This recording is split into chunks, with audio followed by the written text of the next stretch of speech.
I've been seeing a lot of things talking of the people making commentary.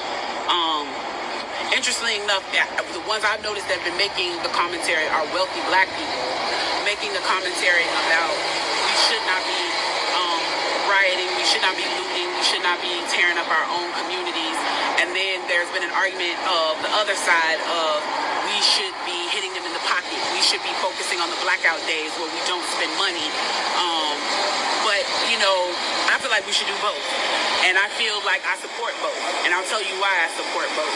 I support both because when you have a civil unrest like this, there are three types of people in the streets. There are the protesters, there are the rioters, and there are the looters. The protesters are there because they actually care about what is happening in the community. They want to raise their voices, and they are there strictly to protest. You have the rioters who are angry, who are anarchists, who really just want to fuck shit up, and that's what they're going to do regardless. And then you have the looters. And the looters almost exclusively are just there to do that, to loot. Now, people are like, well, what did you gain? Well, what did you get from looting? I think that as long as we're focusing on the what, we're not focusing on the why. And that's my issue with that. As long as we're focusing on what they're doing, we're not focusing on why they're doing. And some people are like, well, those aren't people who are legitimately angry about what's happening. Those are people who just want to get stuff. Okay, well then, let's go with that. Let's say that's what it is. Let's ask ourselves why in this country in 2020, the financial gap between poor blacks and the rest of the world is at such a distance that people feel like their only hope and only opportunity to get some of the things that we flaunt and flash in front of them all the time is to walk through a broken glass window and get it. That they are so hopeless that getting that necklace, getting that TV, getting that change, getting that bed, getting that phone, whatever it is that they're going to get, is that in that moment when the riots happen and if they present an opportunity of looting, that's their only opportunity to get it. We need to be questioning that why. Why are people that poor? Why are people that broke?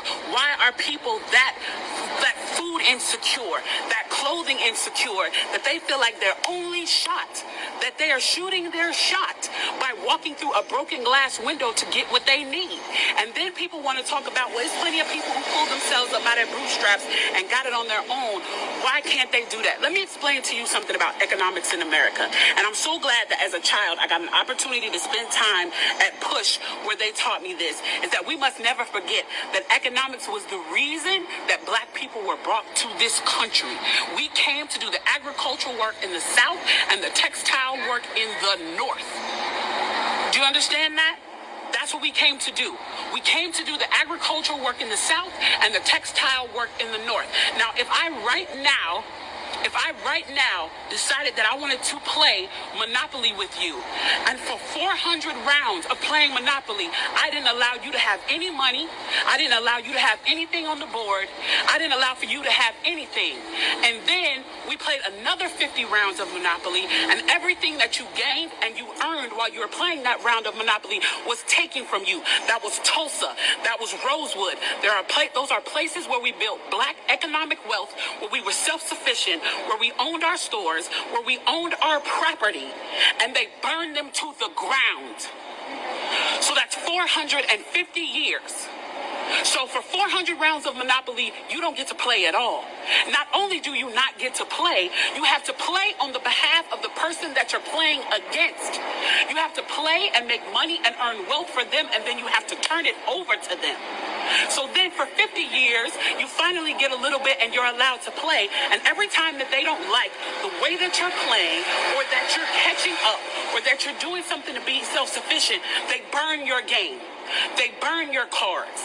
They burn your Monopoly money. And then, finally, at the release and the onset of that, they allow you to play and they say, okay, now you catch up. Now, at this point, the only way you're going to catch up in the game is if the person shares the wealth, correct?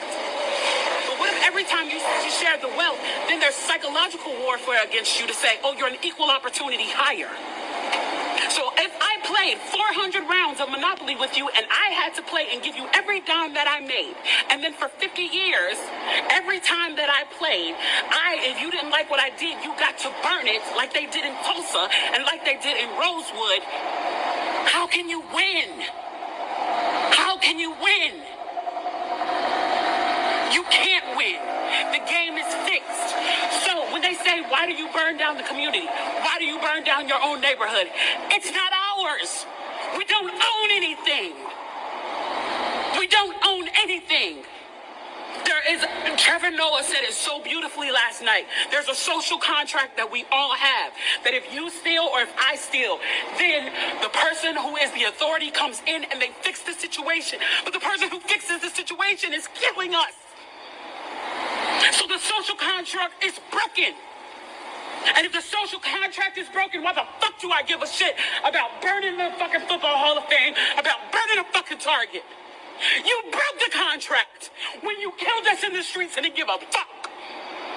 You broke the contract when for 400 years we played your game and built your wealth. You broke the contract when we built our wealth again on our own, by our bootstraps in Tulsa, and you dropped bombs on us. When we built it in Rosewood and you came in and you slaughtered us. You broke the contract, so fuck your Target. Fuck your Hall of Fame. As far as I'm concerned, they could burn this bitch to the ground. And it still wouldn't be enough. And they are lucky that what black people are looking for is equality and not revenge.